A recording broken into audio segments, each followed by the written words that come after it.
The Caucasus is breaking free. For hundreds of years, the mountain peoples have been fighting the pseudo-empire for their independence, and now they are closer than ever to victory. The goal is there to lay the foundation for the future Ingush state. And we are doing everything possible to achieve this. And on the international stage, we are trying to represent the Ingush people, those among us who strive for independence. Within Ingushetia as well, we are promoting and explaining what needs to be done at the moment of the Russian Federation's collapse. This happens quite very often. The independent state of Ingushetia is officially occupied by Moscow. The Ingush people have literally been taken hostage and are being kept within the swamp by force and repression. The significant division of the Ingush and Chechen peoples and the deliberate incitement of internal national discord has caused considerable unrest. The independence of Ingushetia was recognized by the Verkhovna Rada of Ukraine, and all civilized countries of the world should follow its example. The Ukrainian parliament has appealed to the international community to support the Ingush people and to condemn Russia's crimes against the Ingush. The retention of Ingushetia as part of Russia can only be regarded as an act of terrorism. The political stance towards certain regions of the existing Russian Empire provides a foundation on which, in this case, representatives of the Ingush people can base their coordination, their actions, and their relations with Ukraine's partners in this war. This flag is a support for them. Specifically, Ukraine's political position is a direct aid. For 200 years, Muscovy has been trying to destroy the Ingush people. For 200 years, an unending war for independence has been raging, sometimes subsiding, sometimes flaring up with renewed force. But we are living the same life that we have already lived many times before.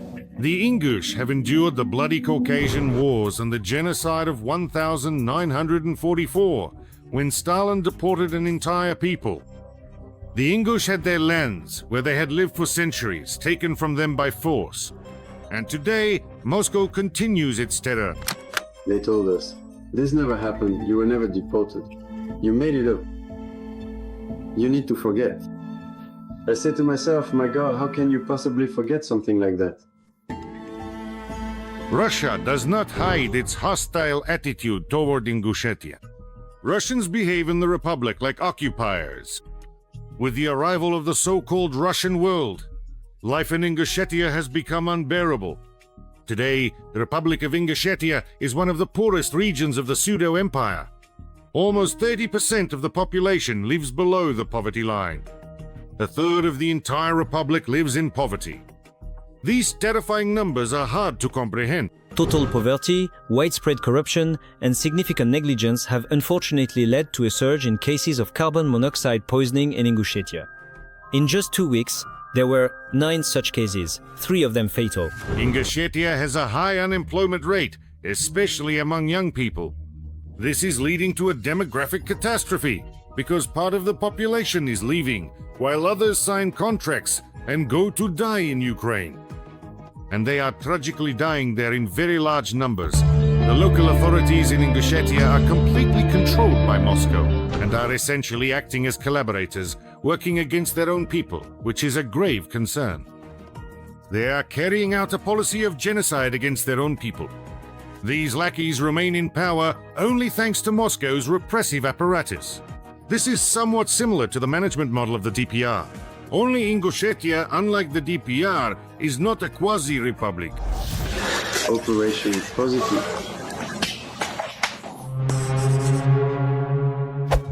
After the collapse of the Soviet Union, Ingushetia, like many other peoples, declared its right to self-determination. In 1992, the Republic of Ingushetia was proclaimed. The construction of an independent state was advancing by leaps and bounds, so Moscow provoked a bloody conflict in the region. The Kremlin pitted the Ingush and the Ossetians against each other. In October 1992, armed clashes broke out between the two peoples. The roots of the hostility were laid back in 1944. The Ingush were forcibly deported and their lands were given to the Ossetians. In 1957, when the Ingush were rehabilitated and allowed to return, their homes were already occupied by other people. and the Ossetians, naturally, refused to return the land to its former owners.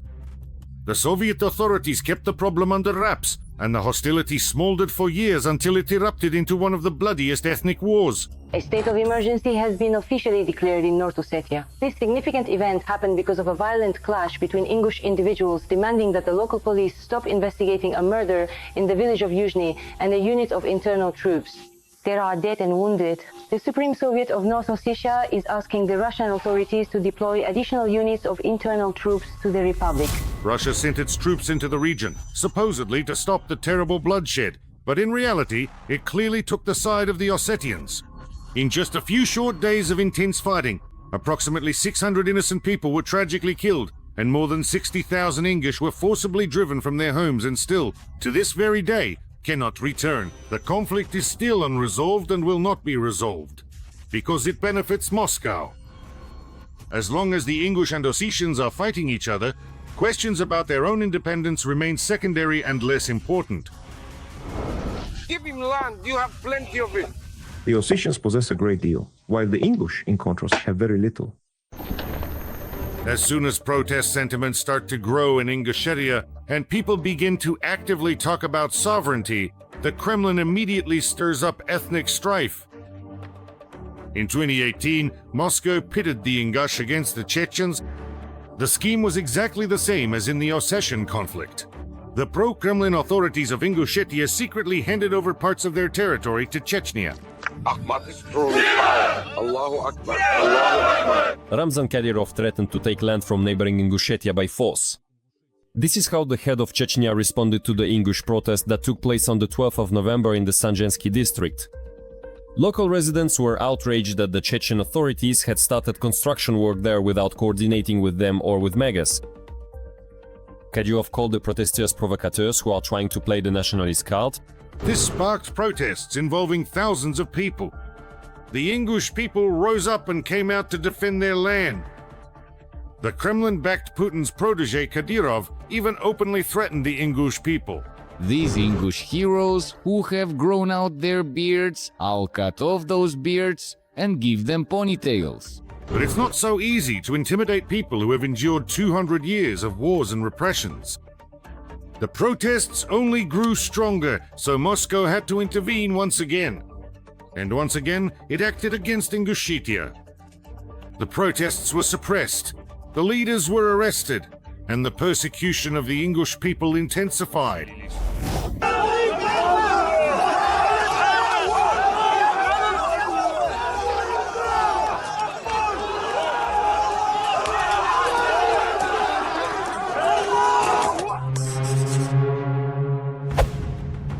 Moscow seems to have a pathological aversion to the Ingush people. Most likely, the Kremlin is taking revenge on this resilient people for steadfastly refusing to be Russified and for holding firmly to their deeply ingrained roots. Moscow will continue to stoke conflicts and destabilize the entire region. They will keep doing this until they finally get a well-deserved and decisive slap in the face.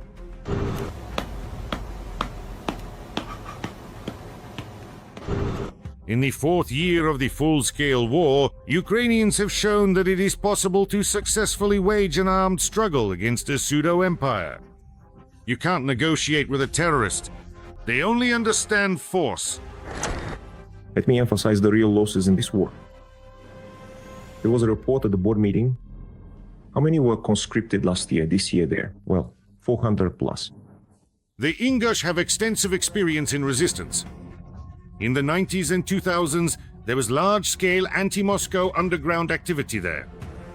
The Chechen Wars, which directly affected Ingushetia, became the catalyst for resistance. At night it was calm for now, but you could hear bombing somewhere. And then you could feel it, right? Since 2022, the Ingush Independence Committee has been active. At the Congress in Istanbul, a declaration was adopted stating the Ingush people's intention to seek state independence. Declaration of the supporters of Ingushetia's independence. First, the independent Ingush people consider any form of discrimination or acts of genocide against any people to be unacceptable, we declare our complete non-involvement in all crimes committed by the Russian Empire, the Soviet Union, and those being committed by the Russian Federation. Naturally, Moscow has already declared the committee to be terrorists and extremists. In other words, in Russia, a person's desire to be free is officially equated with terrorism. Just think about it for a moment. They put those individuals who shot people at Caucasus on the very same level as people who are simply speaking about their fundamental rights. Moreover, for the Kremlin, the desire for freedom is considered a much more serious and significant crime. I constantly monitor public opinion, both through comments and various online polls. I can say with absolute confidence that the vast majority of people do not support the ongoing war in Ukraine. Ingushetia must and absolutely will be free and independent. The collapse of the pseudo-empire is already underway. The only question is how long this decay will last. And it truly depends on the courageous peoples of Russia, who can significantly speed up the inevitable. This utterly rotten, dilapidated wooden outhouse, metaphorically called the Russian Federation, just needs a gentle, decisive push, and it will inevitably fall completely apart. I would like to remind you that this video is created for entertainment purposes and contains elements of satire and irony. All facts and events are presented in a hyperbolized or exaggerated form to convey a comedic or dramatic effect. Our goal is not to mislead, but to highlight humor. Please take it with a smile.